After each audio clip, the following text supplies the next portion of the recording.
The WWE has been the world's largest professional wrestling promotion since the 1980s. The man who masterminded its growth over the years is none other than Vince McMahon. He took it from being simply a regional promotion located in the northeast of the US to becoming a multi-billion-dollar behemoth. McMahon has been no stranger to controversy over the years, and recently he's been under investigation for sexual abuse and was forced to step down as chairman from both the WWE and his parent company, TKO. But this isn't the first time he's been forced to step down. Just a couple of years back in 2022, he was under investigation over a $3 million hush money settlement that McMahon allegedly paid to a former employee. Following the investigations, it was disclosed that McMahon dished out a total of $14.6 million to several women between the years 2006 and 2022. Although he initially stepped down, his attempt at retirement was short-lived as he returned to the company after just 6 months. The allegations had died down a bit and things appeared to be back to normal as he was just standing shoulder to shoulder with Dwayne "The Rock" Johnson as they celebrated his decision to join the board of the WWE's parent company, TKO Group Holdings, where McMahon served as chairman. But the board was about to experience another major change, this time by subtraction. The most recent allegations involving a woman by the name of Janelle Grant, who accused him of sex trafficking, rape, and workplace harassment. She alleges that McMahon coerced her into having sex with wrestlers and executives at the company, including defecating on her during a threesome and using sex toys aggressively, causing bodily injuries. In this video, we're going to dive deep into the life and times of Vince McMahon, a successful entrepreneur and businessman with a very dark and twisted history.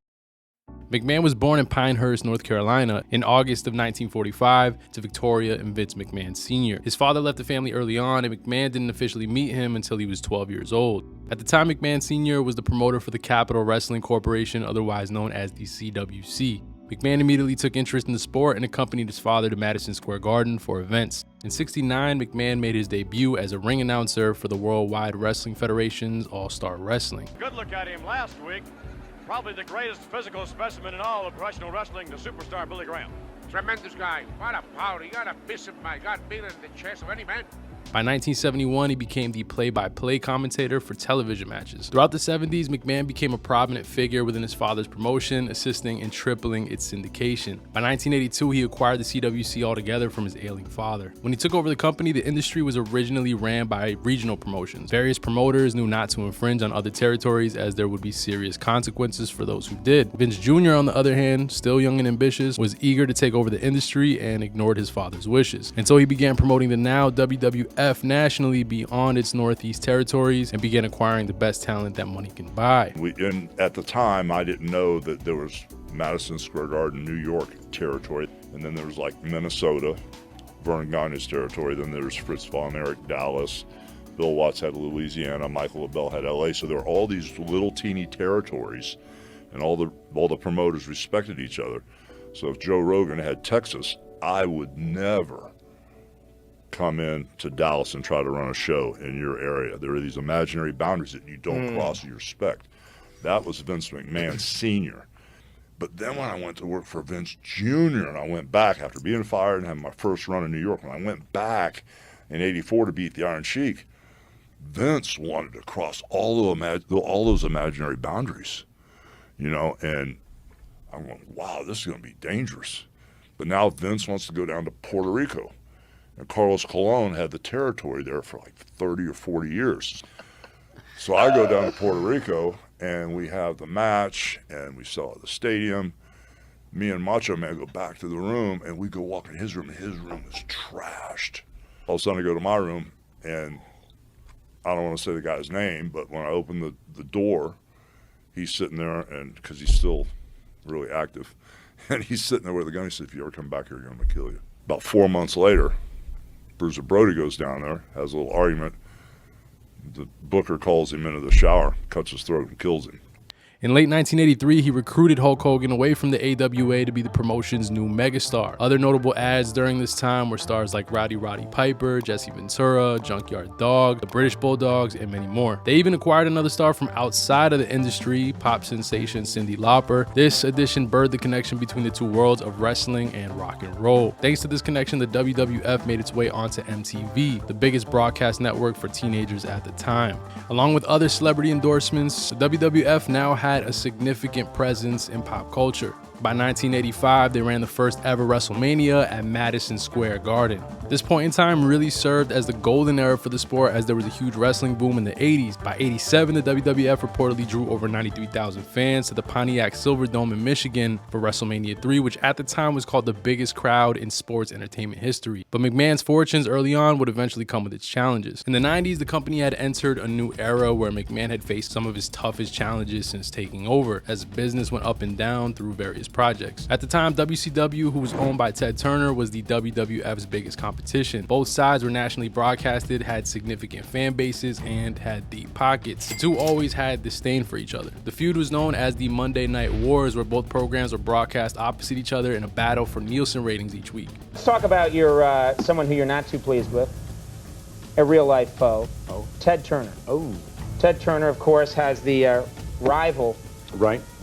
wrestling organization. Well, he competes with you, and you don't right. like the man. No, I really don't. But, my mom once told me, Mom said that if you can't say anything nice about someone, don't say anything. And also, all I'll say about... No, she said hit them with a collapsible chair. All I'll say about Ted, he's this son of a bitch. Other than that, he's probably not a bad guy, but, don't like him at all. Okay. But seriously, how do you feel about it? I can't stand the son of a bitch. Stop saying that. Both companies used cutthroat tactics to get the upper hand, and the WCW dominated for much of the mid-90s. Turner's deep pockets allowed him to purchase the services of a number of high-profile WWF performers such as Hulk Hogan, Randy Savage, Razor Ramon, and Bret Hart. Vince, who was now faced with real competition, had to pivot. This created the birth of the Attitude Era. In an attempt to increase ratings, the WWF went through some radical and pivoted towards a more sexualized and violent show geared towards older teens and adults. What the hell is going on here? If you smell... Oh my God!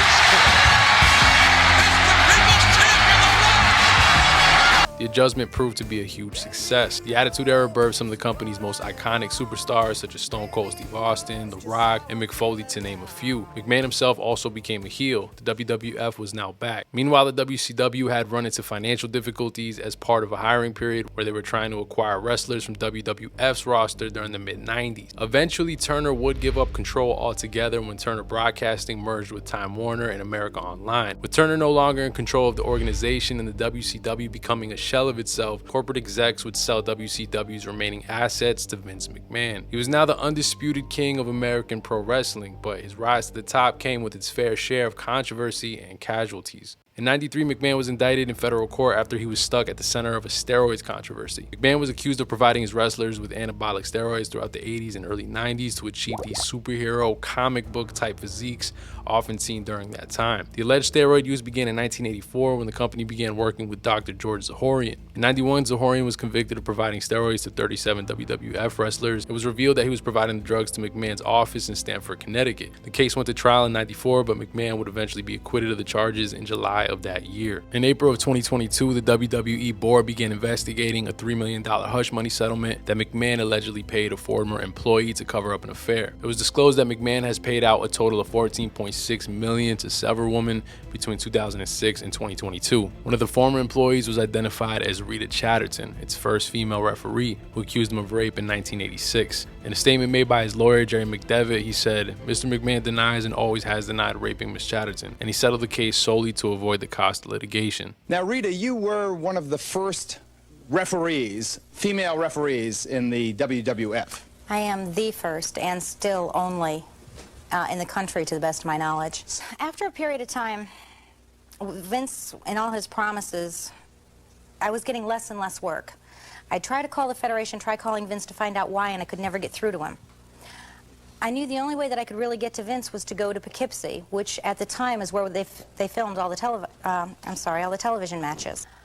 We got into the limo. Vince started talking about magazines, T-shirts, wrestling dolls. We don't have a referee doll at this point. A female would be great.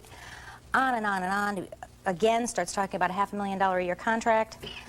Next thing I know, Vince McMahon is unzipping his pants. In May of 1983, Jimmy Superfly Snuka placed a call for an ambulance a few hours after defeating Jose Estrada in a WWF event. When emergency personnel arrived, they found that his girlfriend, 23-year-old Nancy Argentino, had been severely injured. She was transported to the hospital where she passed away shortly after from undetermined craniocerebral injuries. Now, there was much speculation on this being a case of domestic abuse, as there were numerous accounts of Snuka being physically abusive in the past. In fact, just a few months prior from the incident on January 18th, 1983, Snuka was arrested for beating Argentino at a motel in Salina, New York. When the police arrived, Snuka was reportedly seen dragging a naked Argentino by her hair through the hotel. As they attempted to subdue him, Snuka would find himself in a brawl amongst several cops. At first, it seemed that Argentino was willing to pursue charges. Her sisters, in fact, reported that she went from calling late at night in a panic saying Snuka was chasing her to saying the next morning that nothing happened. According to reports, it is believed that McMahon himself talked her out of making the complaint. And this does make sense considering how much of a cash cow Snuka was to the organization at the time, as he was a fan favorite and one of its biggest superstars. Janelle Grant began working with the WWE in 2019 during a period where she was dealing with profound grief and was struggling financially. McMahon stepped in and dangled career-making and life-changing promises, and with that came a lack of boundaries. Grant claimed that he coerced her into having sex with wrestlers and other execs in exchange for employment and opportunity. Upon her termination from the company, Grant alleged that McMahon forced her into signing a non-disclosure agreement and also offered her $3 million